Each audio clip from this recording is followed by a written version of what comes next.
Hello friends, যেমনটা কি তোমরা সবাই শুনেছো যে 3rd অক্টোবর সিঙ্ঘম 3 ট্রেলার রিলিজ করছে। যদিও এটা একটু দেরিতে, কিন্তু ভেতরে কিন্তু এরা কেউ বসে নেই।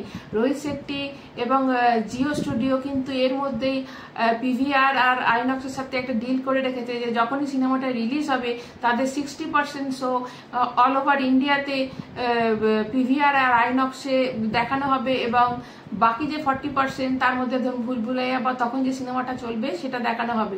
তো এটা একটা অনেক বড় ডিল। এবং আর একটা যেটা ডিল করেছে রোহিত শেট্টি, সেটা হচ্ছে নন থিয়েটিক্যাল ডিল করেছে। তো এটাও একটা নন থিয়েটিক্যাল এর মধ্যে পড়ছে স্যাটেলাইট রাইটস এবং মিউজিক রাইটস এবং ওটিটি রাইটস। তো এই নন থিয়েটিক্যাল রাইটসও কিন্তু করে রেখেছে রোহিত শেট্টি, যেটা 200 কোটি টাকা দিয়ে করে রেখেছে। সিঙ্ঘম 3 যত কটা পার্ট এসেছে তো সেই সব পার্টগুলোই স্যাটেলাইটে খুব ভালো রেসপন্স পেয়েছে। সেই জন্যই এই নন থিয়েটিক্যাল ডিলটা কিন্তু রোহিত শেট্টির পক্ষে খুবই ভালো একটা ডিল রোহিত শেট্টি করেছে। কেননা আপনারা সবাই জানেন যে সিনেমাটা তৈরি করতে কিন্তু 300 কোটি খরচা হয়েছে। তো এর মধ্যে 200 কোটি কিন্তু সিনেমা রিলিজ করার আগেই কিন্তু রোহিত শেট্টি হাতে চলে এসেছে। তো এবার বাকি রয়েছে থিয়েটিক্যাল দিকটাও। তো এবার যারা ধরুন নন থিয়েটিক্যাল ডিলটা যারা করেছে, যেমন ধরুন এই যে স্যাটেলাইট রাইট যারা নিয়েছে বা মিউজিক রাইট বা ওটিটি রাইট, তারা কিন্তু সবাই কিন্তু নিজেদের লাভটা তো বোঝে। তো তারা কিন্তু সিনেমাটা নিশ্চয়ই তাদের আগে দেখানো হয়েছে এবং তারা সিনেমাটা দেখে বুঝতে পেরেছে যে সিনেমাটার মধ্যে কিছু একটা দম আছে, যে সিনেমাটা হিট করবে। তাই জন্যই তারা এত কোটি টাকা দিয়ে কিন্তু এটা রাইটসগুলো নিয়েছে। তো আপনারা নিশ্চয়ই বুঝতে পারছেন যে সিনেমাটা কতটা বড় হিট হতে চলেছে। এখন তো থিয়েটিক্যাল দিকটাও বাকি আছে এবং থিয়েটারে যদি এটা 300 কোটি টাকা বিজনেস করে তখনই কিন্তু আমরা একে ব্লকবাস্টার সিনেমা বলবো। এবার ধরুন যদি 300 কোটি নাও হয়, যদি 150 কোটিও হয়, তাহলেও কিন্তু রোহিত শেট্টি তার লাভের মুখ দেখবে। কারণ 300 কোটি টাকার সিনেমা, সেখানে 350 কোটি টাকা কিন্তু তার এমনি উঠে আসবে।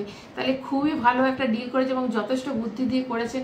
এবং সিনেমাটা যে হিট করবে সেটা কিন্তু আগে থেকেই এরা সবাই বুঝে গেছে, যারা হয়তো দেখে নিয়েছে তো বুঝে গেছে। এবং গোটা বলিউড এই সিনেমাতে আছে, গোটা বলিউড বলতে দেখুন অজয় দেবগন আছে, অক্ষয় কুমার আছে, টাইগার শ্রফ আছে এবং অর্জুন কাপুর শুনছি নাকি ভিলেন আছে।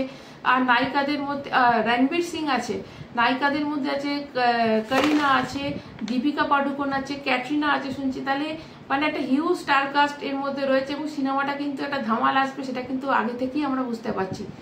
দেখুন পরপর দুদিন যে এরা দুটো একটা বড় আপডেট দিয়েছে, তার বোঝা যাচ্ছে যে মেকার্সরা কিন্তু আর বসে নেই।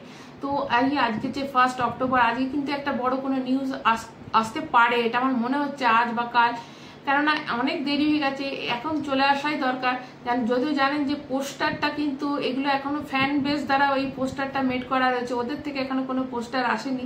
এবার আশা করছি হয়তো আজকের মধ্যে একটা ভালো একটা ধামাল পোস্টার এসে গেল বা কোনো একটা ধামাল কোনো আপডেট এসে গেল। যদিও সে আপডেট যাই আসবে আমি তো তোমাদের সবই একদম জানিয়ে দেবো। তো অবশ্যই আমার চ্যানেলটা তোমরা সাবস্ক্রাইব করে রাখবে।